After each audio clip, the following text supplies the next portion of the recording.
So, questions. What questions would you like to ask? Questions that others might also benefit?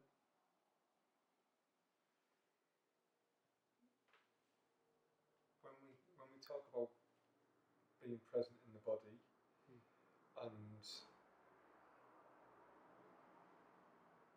coupling that up with virtue, is there a way that we can use this as a tool to start learning how to trust? I know that maybe tool isn't the correct terminology, but to help us to trust and to stop being so hard on ourselves, referring to the sankharas that keep showing up. Sometimes people have, like myself, have a tendency to want to do damage to ourselves. Is there a role that virtue and awareness of the body can come in with that? Could you elaborate, or would you like to elaborate on wanting to do harm to yourself? What you meant by that?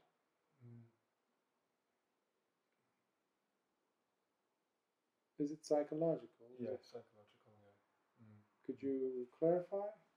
If I'm in a situation, I don't want to make it about me particularly, but to clarify. Yes. If there's a way that I can create some unwholesome karma around a certain theme, once I've realised that that's there, it will just be relentless to the point where it can just be a continuous flux, and then trying to hold it back becomes like the actual practice as opposed to being able to come into the body, and it becomes too much of a stimulation or too much of an attention grabber.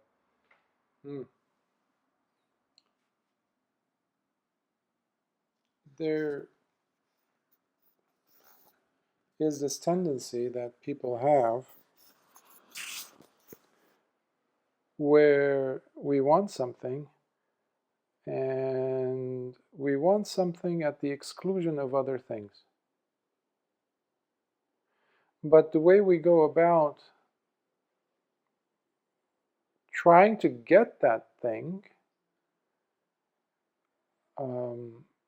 ends up causing us more of a separation between ourselves and us attaining it at one point. So what it does is it repels us, pushes us. For me, I remember things. I remember incidents. One time when I was just learning how to swim, on the weekends, especially on Sundays, we would go, my brother and I, and his friends. I was the young kiddo, and they would go and do their, they were near, about 20 years old. I was the kid, 13 years old. So they would leave me at my own thing, and they would go and, talk with other females and things like that. But it would be such a joy for me to be in the pool and learn how to swim. One day I saw something shiny at the bottom of the pool, but it was at about the depth of 6 feet, and I wasn't 6 feet tall. So I said, this is my opportunity. So I dove in, and then I saw that it's actually gold. Whatever it is, it's gold. It's like a coin, something like that. And try as I did, as hard as I did, it kept, as I reached over to get it, to grasp it, it kept moving away into the deeper and deeper end. I was pushing it away. Why? Because I was reaching to grab it, but the resistance that my palm was creating, apparently, and the intensity and the greed The greed with which I was approaching it was obviously creating the water molecules, creating a density in them that they were pushing it further away from me. There was anxiety, there was desire, there was greed. There definitely was tightness and tension in me. I wasn't relaxed. See, when you are not relaxed, even if it is something quite noble, pursuit of happiness is noble, right? Especially that when it doesn't come at the cost of other people's happiness. So, but in the way that the person might go on pursuing that attainment of happiness might be completely wrong. For example, people still struggle between happiness and pleasure. People have bottles of alcohol in their house. Nowadays, with the legality of, legalization of drugs, people also have drugs in their house. Men and women, different ages, they have drugs in the house. I used to remember when kids used to be arrested, they used to do regular checkups of kids' backpacks in the lockers of schools in the United States to see if anybody has brought anything, any drugs. And they used to get arrested. Police would come and pick them up. Now you actually can go and buy it and put it in your house. So you have drugs, alcohol, and all kinds of things that at least they think that it gives them happiness, but it is a release of tension. It gives them pleasure, but it's just like sugar. There's a high, but then there's a definite and long-lasting crash. Happiness isn't that. Now, because we have been trained into thinking that you have to go get it, you have to go get it, and if you don't, if you're not wanting it enough, then you're not going to get it. So we live in a culture of greed. We teach our children from a very young age that it's okay for you to be greedy, to want something, but you have to want it really bad. Competitions are designed for that. Whoever wants it, the most is going to get it. What is that? Wanting it the most. Obsessed over something. Unfortunately, because we have a tendency of being lazy, especially when it comes to thinking and understanding, which we don't have. Understanding requires you to have a level-headedness in approaching themes and subjects and seeing that that's one thing versus this. So I can't use that as a magic formula. No, want it more. You need to want it more. Be more greedy about this. That is unfortunately what we bring in to even healing. I've had individuals who came to sessions when I was a therapist wanting to be free from their stress, be free from their depression very quickly. And what I would do would be try to convince them that there's this unlearning process that they have to go through. And today's people, the population, does not like that.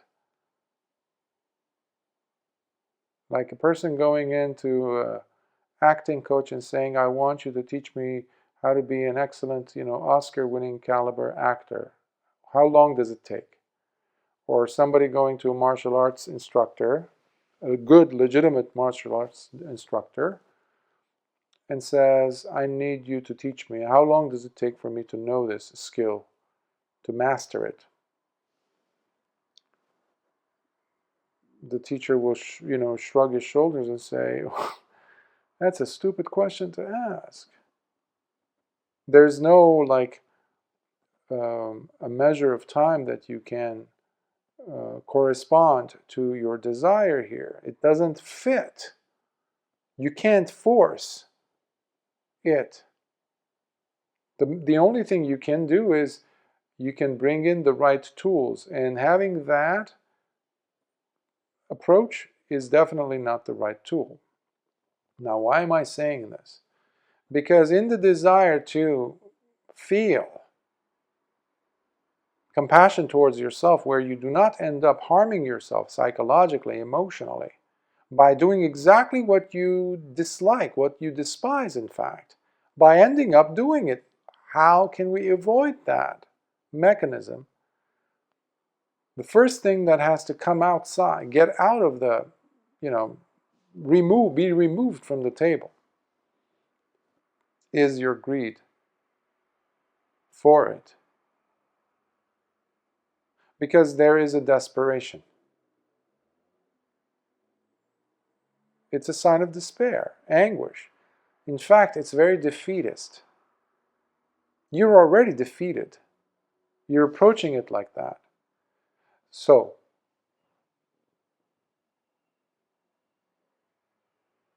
how can we not feel that? For starters, because you mentioned an important point about the body. The body is the perfect reflector as to what's going on inside.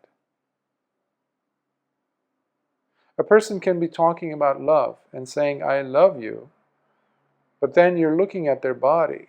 They look tense. Their hand, you look at their hand, it's tense.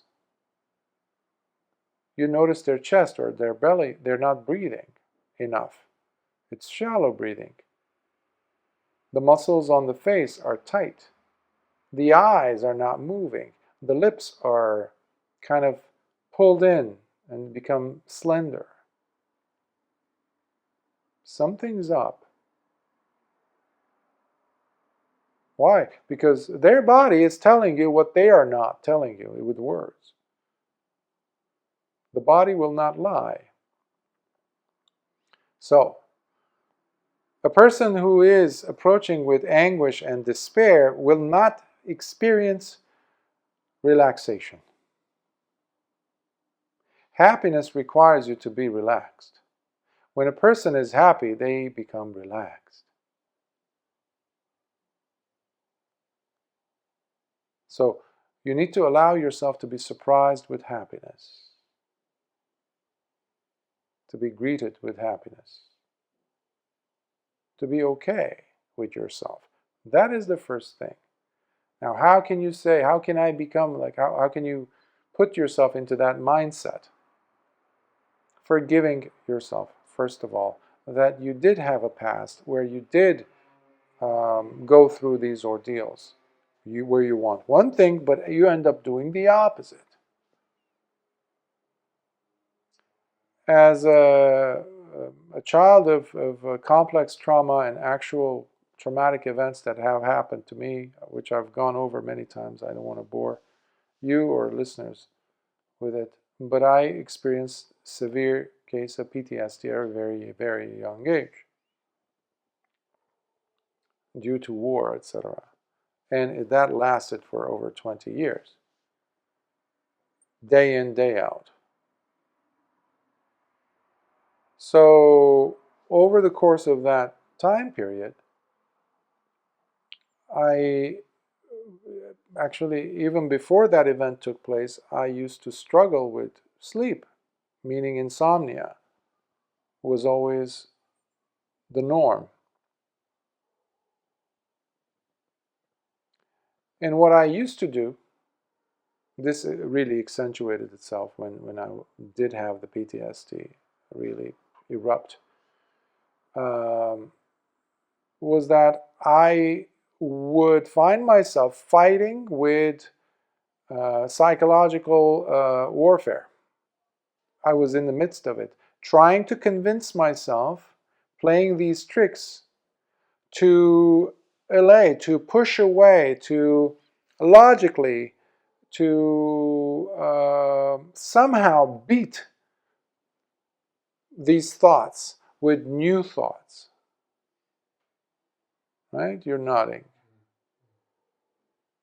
Just when you think that you are getting through,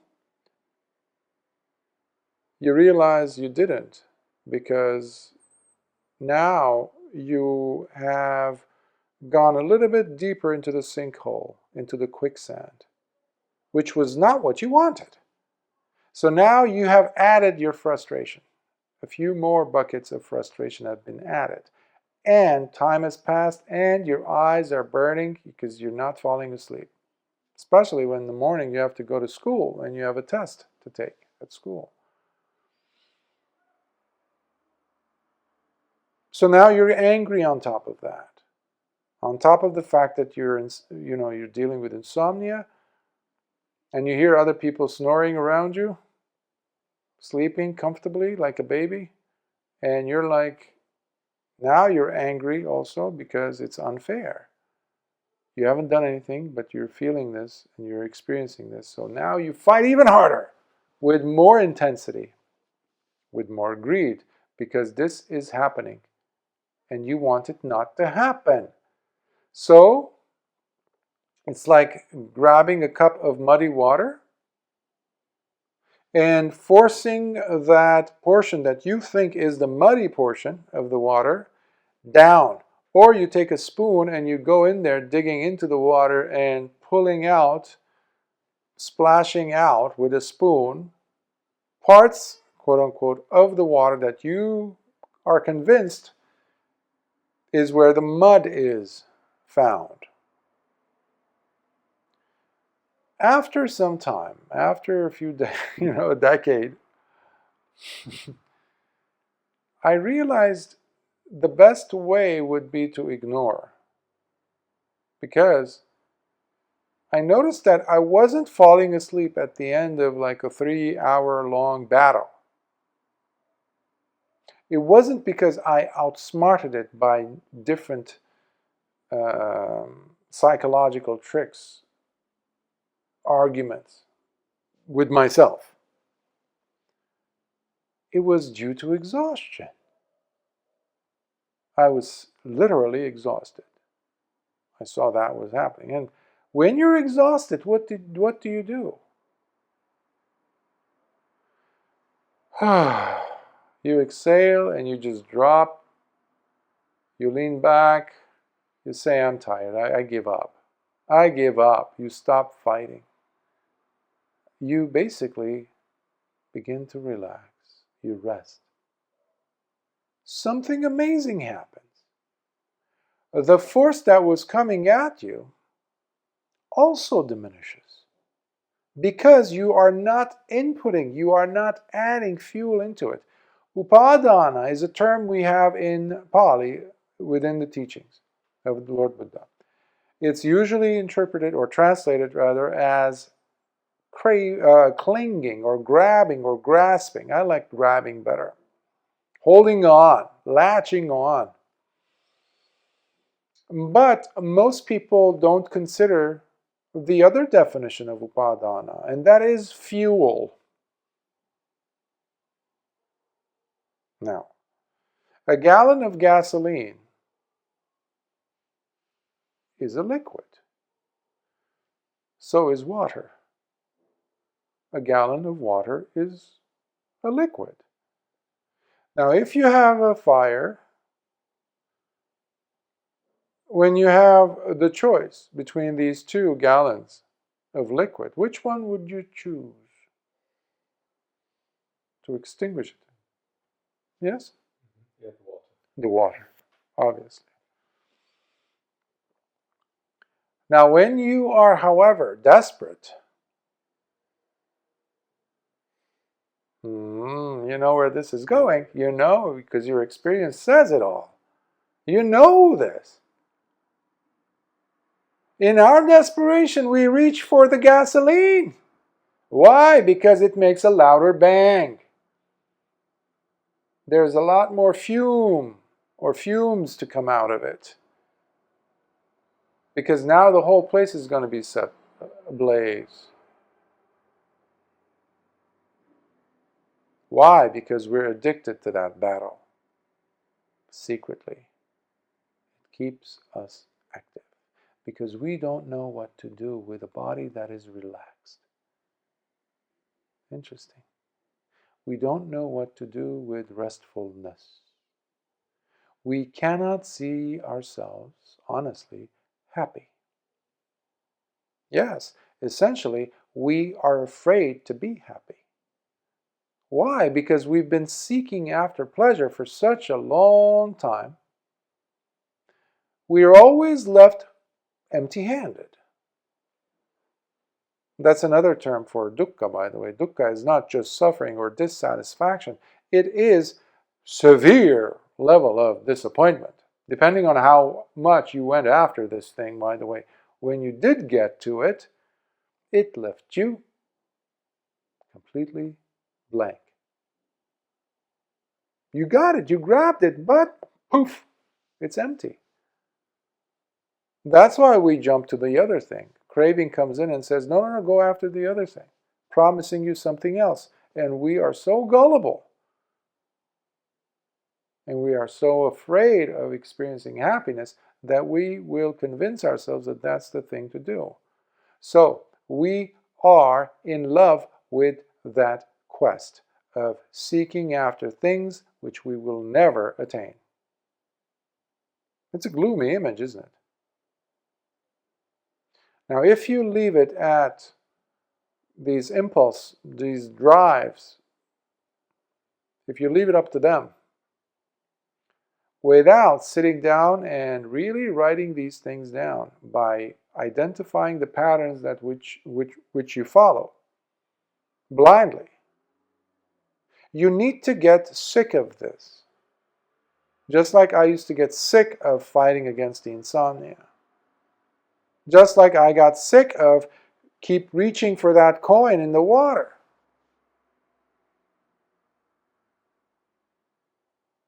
I was like, okay, enough. Because I had to gasp for air, you know. I was shorter than I am now. So I would come up, gasp for some air, and go down. And no one taught me how to swim. So I was learning how to swim as I was doing that. But this is what we do. Until we are so exhausted, we say, okay, I give up. And suddenly, all you need to do is just sweep the water in such a way that it comes in and it spirals and it lifts up the coin up into the water a few inches off the bottom of the pool, and you reach over with your palm underneath the coin, which is now dropped into the center of your palm without any effort, basically. Just like falling asleep after 3.5 hours of fighting, exhaustion. Ask anyone who's struggled with sleep and they will know what I'm talking about. So we need to sit down and really carefully probe, look at what works and what doesn't. And what doesn't, we need to drop it. Simply because you're used to doing a thing a certain way does not make it right.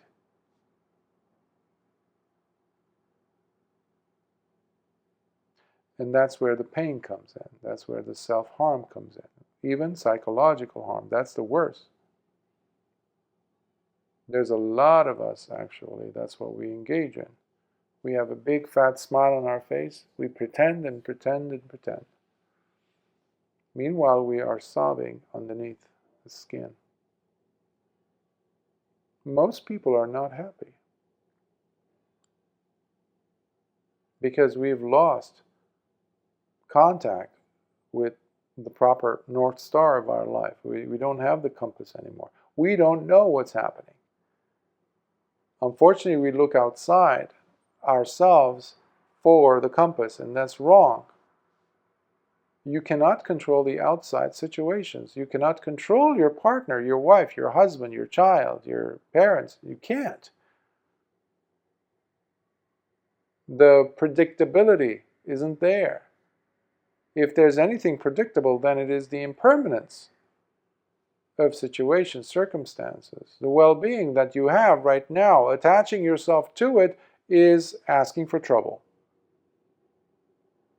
So this requires you to pull back inward, to come in and to really try to, every day, spend at least 5, 7, 10 minutes to feel how really softness is experienced within the body. Hormesis is a type of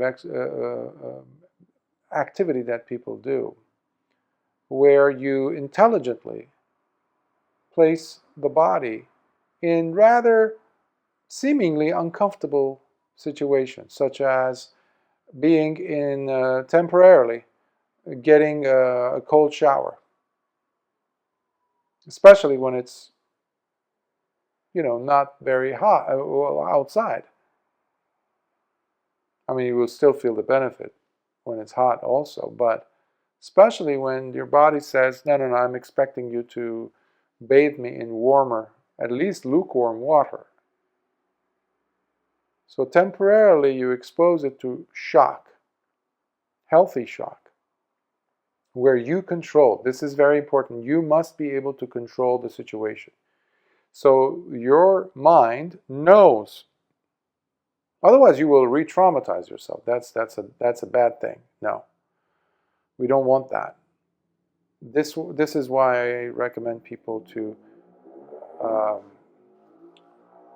um,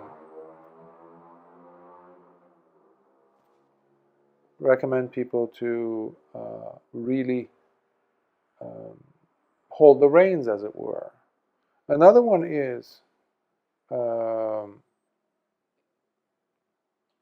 if your body is able to do a short sprint. Short sprint. I mean, really short duration. Again, you have to know if your body, especially your knees, your back, your core, are functioning well, or your ankles, etc. You don't have any injuries. Now, you can do the sprint either in the form of, well, actual running. Again, it's very short. Um, it could be about 20 seconds, not like 10 minutes. No, not even a minute. Where you increase your heart rate. Again, make sure your doctor approves of this, all that, waiver stuff. But these are exercises that really are helpful to animate you. Again, you need to be in charge. You need to know what you're doing. As far as you need to be able to shut it down, as it were.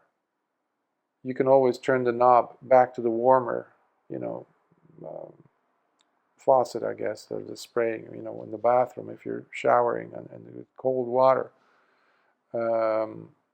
In Japan, they would have hot and cold pools, and they would jump in one in really hot water. I mean, not enough to burn you, of course, but definitely more than warm, lukewarm, rather. And then they would get up outside of the water and jump into the cold. That's also. So what you're doing is you're going from the outside in. Sometimes that's what we need to do, because the wounds that we have, the emotional, psychological wounds, they go deep. And this is a quick way to tap into that. Another one, a very good one, is actually sauna. I'm glad to see that they do sell indoor home saunas. They basically are tents. Basically, it's a small thing that you attach. The tube is there, this and that, and you pour some water and you attach it to some power source, and all of a sudden you have a sauna in your own house. Do a portion of that every day or every other day. That also is going to make your body feel and say, what are you doing? This is unnatural. But the whole purpose of this, and there's a slew of other things that you can do, but if you notice, they all have to do with the body. Did you notice that? I didn't say go ahead and run for a few miles. Research today is saying no, you don't need that much exercise. Really, you don't. You just need to increase the heart rate. Again, medical doctors should approve of this, etc. But the proof is there. It's available. So sauna is really helpful. Walking on the grass, barefoot, grounding. That's a little bit more, I guess, softer. It's not as shocking. Another one that I used to do years ago was run in the rain without any like extra, something to cover my head, just as it's raining, or walk under the rain. That's also because your brain is going to say, what are you doing? Where's the umbrella? Why aren't you covering my head? Why are we getting wet? Everybody's looking at us. It's uncomfortable. There's a trust. In order for there to be restfulness established in you, you must experience viscerally what it means to trust. And who better to test it on than yourself? You first must know and learn and understand and really taste the beauty of trusting yourself. Most people have no clue what that means, to trust themselves. That's why they harm themselves psychologically, because they don't know any better. And that is, by the way, the key to what I was saying earlier, to make the distinction between happiness and pleasure. Because if you really know, if you trust yourself, you will know. This is so temporary. This is going to leave me empty-handed. This pleasure thing. This is not happiness. Because guess what? When you come out of that sauna, you could have been there in 5 minutes, 10 minutes, 20 minutes, whatever. And you're going to feel like a newborn baby. For no reason, you're happy. You're going to come out of that cold shower, you're going to feel like, whoa, it's that simple? Yes, the body says. You didn't have to climb up to Mount Everest to get to it. It's all ego. So you don't have to overdo it. I was overdoing it, fighting with myself, with my mind, with my ideas, to enforce my will upon. No, you're not enforcing your will, if you notice. There's an element of fun involved, if you notice. When you're doing a sprint, especially if you're a grown-up, I mean, who in their right mind would run and sprint unless you're an athlete or something? Nowadays, we need to have a reason to be running. There must be a saber-tooth running after you, or a mugger or something. Somebody coming after you to kill you or something. Or you're running to save someone. There's always these, conditions that we have. Where's the element of fun? Maybe, call me crazy, I just want to run for 10 seconds. I want to feel the wind hitting my earlobes. I want to hear how that sound feels like, the way it did when I was a child running. We used to make these, we would fold paper. Maybe you might remember this, maybe you did it too, some listeners might too. So we would fold these papers from the notebook, and in such a way where we would have two strips folded on top of each other, and then we would slide one through the other, and then we would bend it in such a way where they would look like propellers. And we would make an indentation or a depression with a pen. We used to have big pens. And then we would look for a street, narrow street where there's no cars coming. And we would line up with our, a buddy, and they would have theirs, we would have ours. And so initially you hold with both hands, with one hand holding the tip of the quote unquote propeller, and the pen behind it, holding it as the engine. And we would run. And once you remove the other finger, so now you have the tip of one finger holding it, and then finally you let go of that, and now you have a propeller going, like, and you're running, and the wind is blowing, and you're running, and sometimes you're not even looking ahead in front of you. There's freedom there. That was a sprint. That was fun. When you look at it as an adult, it's like, oh, that's dangerous, that's stupid, that's silly, what are people going to say? So I'm not saying go ahead and make yourself a propeller and run down the street. But bring in that fun element. So it doesn't have to be so goal-oriented. Already, you take it easy on yourself. Does this sound like things that you could use? Yeah, definitely. Yeah. Mm-hmm. Any other questions? You sure? Any other? I could. Yeah. Yeah. So,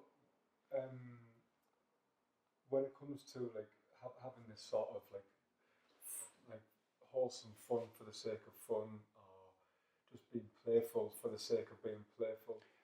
Sorry, don't lose that thought. For the sake of playful, yes, but there's also the trickle down effect. Remember, it is tightness that you're carrying with you, which is ending up causing you emotional, psychological tightness, which is causing you pain.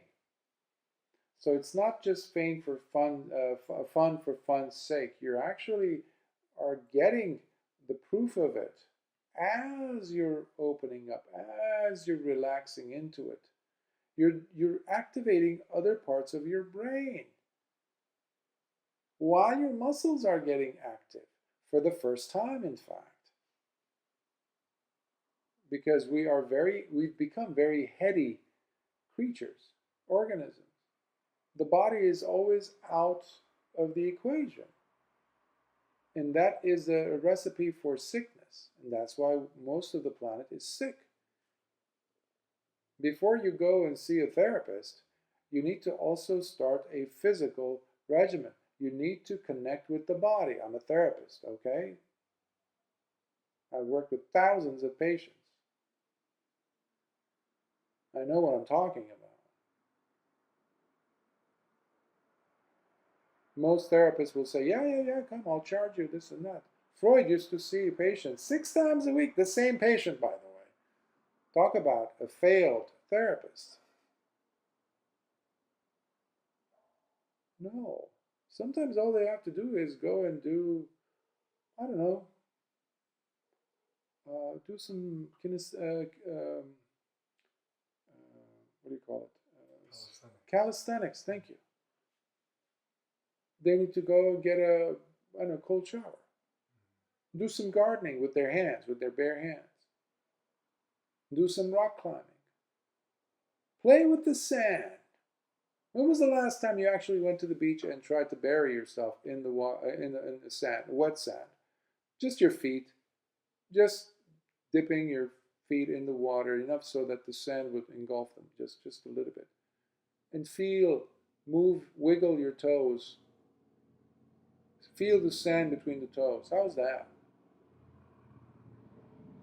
There you go. That's already gonna limit the need for you to go see the therapist that often. Sorry, you were. Yeah, it's just one little tiny thing on top of this is it skillful to be doing what people refer to in these instances to be using like the inner child as a visual, because I can think of myself as that little boy, and it brings up like a lot of like genuine like kindness. Is that helpful, or is that just bringing an extra distraction in? Well, it depends. Given that I know from what you've shared, your past history, so I think in your case it would be wonderful.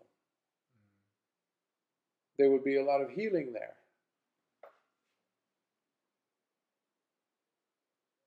So that could be helpful. But for somebody else who would have a different makeup, in their world and their psychology and their emotionality and all that, I probably would say no for someone else with a different set of circumstances. So it depends. It's a case by case. But in your case, I would definitely yes. And to know more definitively, journaling is really going to help.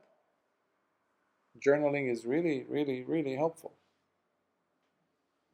Now, to convince people to actually grab the pen and start writing in a journal, that's a different story. In the past, some of the patients, I would tell them to get journals. They would take them. I think the record was 3 years. It took this one patient 3 years to pick up the journal, and then wait for another year to actually start writing in it.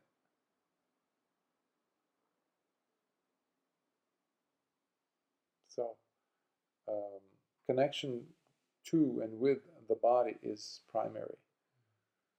Otherwise, you can read books and books and books and books, go to seminar after seminar, retreat after retreat, try to meditate. A good meditation teacher will observe the body of the student. I can tell you, just from my experience looking at meditation teachers out there, including Buddhist monastics, there's so much tension. There's so many issues there. You know definitely the person is not experiencing some lofty states, even though they might say so, but they're not. Why? Because the body is the biggest reflector. That's why Lord Buddha's body was always soft. People would see it from far. They knew something special was going on here. Not just him, but his disciples as well, because they were practicing what their teacher taught them without changing anything, and they had trust, which is something you don't have today. Trust requires humility. Trust requires you to drop into the body and really connect to the body and stop abusing it. Stop telling it, no, you're supposed to feel this way.